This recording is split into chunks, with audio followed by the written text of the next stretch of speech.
entonces en Jerusalén judíos varones piadosos de todas las naciones bajo el cielo. Y hecho este estruendo, se juntó la multitud y estaban confusos, porque cada uno les oía hablar en su propia lengua. Estaban atónitos y maravillados, diciendo: ¿no son galileos todos estos que hablan? ¿Cómo pues les oímos nosotros hablar, cada uno en nuestra lengua en la que hemos nacido? El texto lo dice de manera explícita. ¿Qué lenguas? ¿De qué lenguas se está hablando? De lenguas humanas. De lenguas humanas. Dicen ellos: pues les oímos nosotros hablar a cada uno en nuestra lengua en la que hemos nacido. Partos, y miren la manera en que se esfuerza Lucas en dejar claro este punto. Partos, medos, elamitas y los que habitan en Mesopotamia, en Judea, en Capadocia, en el Ponto y Asia, en Frigia y Panfilia, en Egipto y en las regiones de África más allá de Cireneo, o sea, diciendo lejísimos, y romanos aquí residentes, tanto judíos como prosélitos, está diciendo personas que pertenecen al judaísmo o gentiles que se han adherido al judaísmo, eso significa prosélitos, cretenses y árabes. Les oímos hablar en nuestras lenguas las maravillas de Dios. Esa manera en que se expresa Lucas al decir las maravillas de Dios, dice: escuchamos en nuestra lengua el evangelio. Eso es lo que significa las maravillas de Dios. Y vamos a leer desde el verso 4, dice: y fueron llenos del Espíritu Santo y comenzaron a hablar en otras lenguas. Tenemos que entender que esto está sucediendo en el marco de la fiesta de Pentecostés. La fiesta de Pentecostés es una de las 3 fiestas religiosas que se llaman peregrinas. ¿Y por qué se llaman peregrinas? Porque a pesar de que el pueblo de Israel tenía como 7 fiestas, 3 de ellas eran de manera obligatoria que el pueblo tenía que moverse de su lugar de origen e ir ¿a dónde? A Jerusalén. Esas 3 fiestas que el Señor había determinado que todos los de su pueblo fueran hasta Jerusalén son la Pascua, la fiesta de Pentecostés y la fiesta de los tabernáculos. Esas 3 de 7 fiestas que tenía Israel, era necesario que el pueblo peregrinara hasta Jerusalén y allí celebrara la fiesta, no desde sus casas, no desde sus ciudades, no desde sus pueblos, ¿ok? Entonces, por esas razones que hay una multitud de hombres en Jerusalén en el momento de Pentecostés. Por esas razones que hay una multitud de personas de todas las naciones que acabo de nombrarles en el texto. Una multitud de estos hombres que son piadosos, que han ido a Jerusalén para cumplir precisamente lo que ha dicho el Señor en su bendita palabra en la ley, de ir y celebrar la fiesta de la cosecha. En su mayoría, dice el texto que acabamos de leer, dicen que estas personas piadosas que estaban allí escuchan lo que está sucediendo, escuchan el estruendo y escuchan que hay unas personas en un aposento alto y algo está sucediendo y se acercan a ver qué es lo que está sucediendo y ven como a 120 personas y empiezan a hablar, bueno, a escuchar lo que estas personas están diciendo y resulta que estas personas están predicando el evangelio en la lengua nativa de ellos.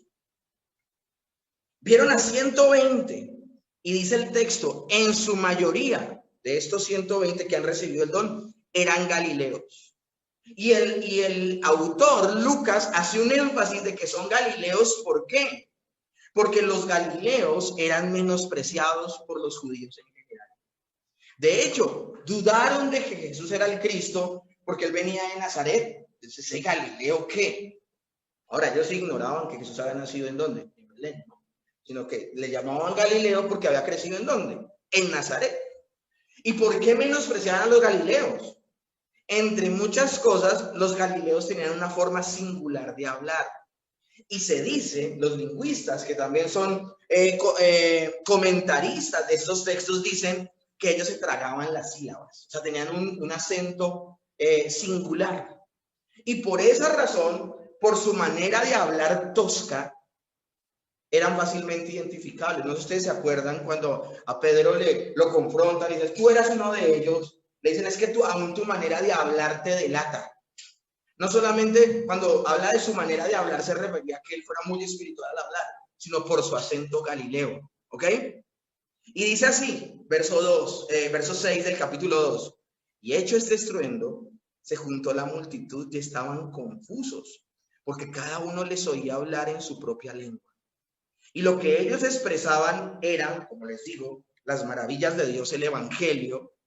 Y estas personas, estos prosélitos, esta multitud de personas que venían de sus ciudades y de sus naciones a celebrar el Pentecostés en Jerusalén, se preguntaban, ¿qué está pasando aquí?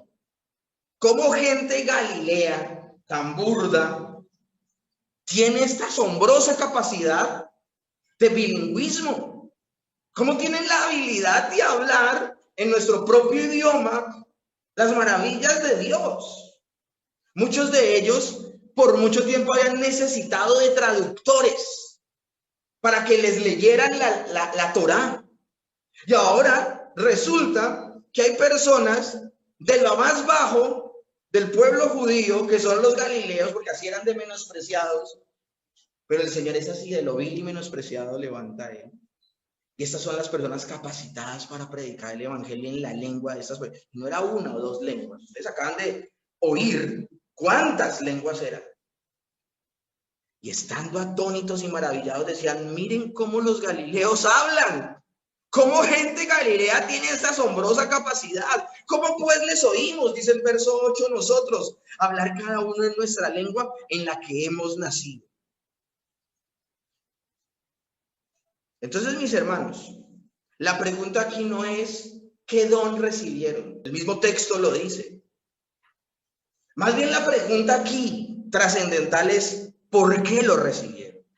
¿Cuál es el propósito del don de lenguas?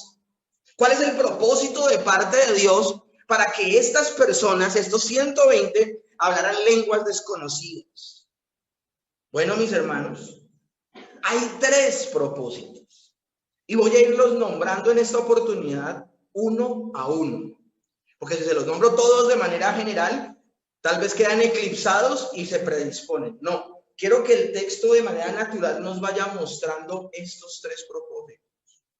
Ahora, hay un propósito que es evidente y hay otros 2 que van a estar ligados a ese propósito evidente. El primero de ellos es que este propósito evidente de que estas personas hablaran otras lenguas y pudiesen predicar, lenguas humanas, aclaro, y puedan predicar en la lengua nativa de las personas el evangelio, es que se extendiera precisamente la palabra de Dios, es que se extendiera. Pues las lenguas que hablaron los 120, además de ratificar que son lenguas humanas, lo que dejaban claro era que el evangelio no estaba restringido solo a los judíos. Ellos pensaban que ellos eran los únicos hijos de Dios. Ellos tenían un nacionalismo enfermizo, al punto de que llaman a los gentiles perros. Así llamaban a los gentiles. Ahora, de pronto alguien que está familiarizado con la Biblia sabe qué significa el término gentil. Los que no han escuchado este término gentil no habla de amable, sino el término gentil en la Biblia habla de extranjeros, ¿correcto? Todo el que no era judío se le llamaba gentil. Y un gentil era una persona que era extranjera, que no pertenecía al pueblo de Dios. Pues las personas que no pertenecían al pueblo de Dios eran menospreciadas por los judíos. Los judíos se sentían superiores al resto de las personas. Yo a ustedes les he explicado aún, cuando un extranjero quería añadirse al judaísmo, lo que tenía que hacer. Tenía que quitarse sus ropas, tenía que desnudarse, tenía que meterse en una pila, que era un bautismo, eso se le llamaba bautismo, porque tenía que limpiarse de su inmundicia. A los judíos se les había olvidado que el mismo Abraham salió de Ur de los Caldeos siendo un pagano. Se les olvidó con el paso del tiempo. Y de hecho, con el paso del tiempo a los judíos se les olvidó que la promesa que Dios le hizo a Abraham fue: y benditas serán en ti, en tu simiente, todas las familias de la tierra, todas las naciones de la tierra. O sea que el Señor, la idea de bendecir, de traer una bendición global a todas las naciones, no es algo que se le ocurrió luego de la cruz. Es un propósito que él ha tenido ¿desde cuándo? Desde antes de la fundación del mundo. La verdad no estaba restringida solo a los judíos. La salvación está al alcance de las personas, de toda lengua, de toda raza y de toda nación. El pueblo de Dios estaría compuesto por naciones de toda la tierra y no solo sería compuesto por hebreos. Pero esto era una situación que no asimilaban fácilmente los judíos nacionalistas. Ellos pensaban que eran el pueblo exclusivo de Dios. De hecho, al mismo Pedro le costó entender esto. Y él es apóstol del Señor Jesús. Y por ello, si él no tiene una visión de que no llame como un inmundo lo que el Señor ha limpiado, él no acepta la invitación que le hace Cornelio de ir a su casa. Porque los judíos ni siquiera entraban a la casa de un extranjero, porque quedaban inmundos ceremonialmente. Ahora, ¿por qué esta premura? ¿Por qué este afán? ¿Por qué esta necesidad de que el evangelio se pueda predicar en las lenguas de las diferentes naciones de la tierra? Mis hermanos, es que por siglos, por miles de años, se han muerto personas sin haber escuchado las benditas promesas de Dios y se han ido al infierno. A mí cuántas veces me han hecho la pregunta, ¿y los indígenas? Cuando vinieron los españoles, ¿qué pasó con ellos? Si no se les predicó el evangelio, se perdieron. Y algunos dicen, uy, menos mal llegaron los españoles. Bueno, los españoles llegaron ¿a qué? A predicar otro evangelio, el catolicismo romano, también se perdieron. Si una persona no tiene el verdadero evangelio, se va a perder. Y eso es una pequeña contextualización de lo que sucedió por miles de años en todas estas naciones gentiles. Todas esas naciones gentiles que nacieron a la sombra de falsos dioses, de religiones politeístas y de religiones que aún unían los excesos con la religión, como era el alcohol al dios Baco o la sexualidad a la diosa Diana de los Efesios. Toda esta gente se perdió. Pero el mismo apóstol Pablo en la carta a los Efesios nos deja ver el paupérrimo estado en el que se encontraban los gentiles antes de que el evangelio llegara. Dice el apóstol Pablo a los Efesios: por tanto, acordaos de que en otro tiempo vosotros los gentiles, en cuanto a la carne, eras llamados incircuncisos por la circuncisión hecha por mano en la carne. Ahí ya se ve la tensión que había entre judíos y gentiles, entre judíos y extranjeros. Una tensión donde los judíos decían, somos mejores que nosotros, ustedes son incircuncisos. En aquel tiempo, en el tiempo del paganismo de los gentiles, estaba sin Cristo, alejados de la ciudadanía de Israel, ajenos de los pactos de la promesa, sin esperanza y sin Dios en el mundo. Un extranjero, entonces, ¿qué esperanza tenía de salvación? Ninguna. Un extranjero se le enseñaba lo que sus padres habían aprendido de su religión pagana. No tenían ni promesas, no tenían al Dios verdadero, andaban sin esperanza y sin Dios verdadero. Pero dice, pero ahora en Cristo Jesús, vosotros que en otro tiempo estabais lejos, habéis sido hechos cercanos por la sangre de Cristo. Porque Él es nuestra paz, que de ambos pueblos, ¿cuáles pueblos? Extranjeros y judíos, de ambos pueblos hizo uno, derribando la pared intermedia de separación, aboliendo en su carne las enemistades, la ley de los mandamientos expresados en ordenanzas para crear en sí mismo de las dos naciones un solo y nuevo cuerpo, un nuevo hombre haciendo la paz. Y mediante la cruz reconciliar con Dios a ambos en un solo cuerpo, matando en ellos las enemistades. Y vino y anunció las buenas nuevas de paz a vosotros que estabais lejos y a los que estaban cerca, porque por medio de él, los unos y los otros, tenemos entrada en un mismo espíritu al Padre. El apóstol Pablo lo dice de manera brillante a los efesios. Les está diciendo, en Cristo Jesús son unidas las naciones de la tierra en el evangelio. De cualquier nación, de cualquier lengua, de cualquier raza, de cualquier género, de cualquier edad y de cualquier nivel social, puede levantarse un verdadero creyente, un verdadero hijo de Dios. Que se hable entonces el evangelio a todas las naciones era una señal del cumplimiento de la promesa dada a Abraham, donde dijo, bendito serán en ti todas las familias de la tierra. Que fueran benditas en Cristo todas las naciones de la tierra, en una misma fe a través de la predicación en multitud de lenguas. Entonces podemos hablar, mis hermanos, y eso ya lo dije en otro escenario, en un escenario académico, cuando les enseñaba sobre Génesis. Pentecostés es la contraparte, es todo lo contrario a Babel. En Babel, el hombre fue confundido con las lenguas. Nadie se entendía entre sí, terminaron separándose y se formaron las culturas y las diferentes naciones, ¿ok? Pero en Pentecostés el Espíritu une a las naciones de la tierra y las une en una sola fe. En Babel no se podían entender, mientras que en Pentecostés hubo luz para comprender la necesidad de un Salvador, el paupérrimo estado en el que se encontraban y el único camino a la salvación provisto por Dios. Amén. Entonces ahí vemos la contraparte. Pentecostés es algo maravilloso. Mis hermanos, y les estoy diciendo que hace parte del plan de Dios hacer de tanto judíos como extranjeros una sola nación, un solo pueblo de Dios. Eso está descrito categóricamente no solamente por Pablo, sino por el mismo Señor Jesucristo y por el apóstol Juan. Miren lo que dice Juan 10:16. También tengo otras ovejas que no son de este redil. Aquellas también debo traer y oirán mi voz y habrá un rebaño y un pastor. El Señor Jesucristo le había dicho a sus apóstoles, vayan y prediquen primero el evangelio ¿a quién?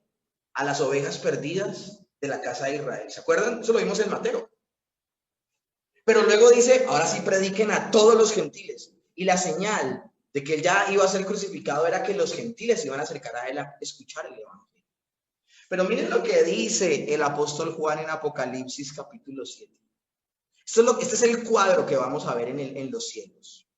Después de esto miré, Apocalipsis 7 del verso 9 al 10. Después de esto miré, y aquí una gran multitud, la cual nadie podía contar, de todas las naciones y tribus y pueblos y lenguas, que estaban delante del trono y en la presencia del Cordero, vestidos de ropas blancas y con palmas en las manos, y clamaban a gran voz diciendo, la salvación pertenece a nuestro Dios que está sentado en el trono y al Cordero. Mis hermanos, el evangelio no estaba limitado a una etnia en particular, sino que iba a ser predicado al mundo en general. Cristo, que es la simiente de Abraham, en él serán benditas todas las naciones de la tierra. El evangelio debía ser predicado entonces en toda lengua humana para que hubiese oportunidad de salvación para todos. Este es el primer propósito de las lenguas.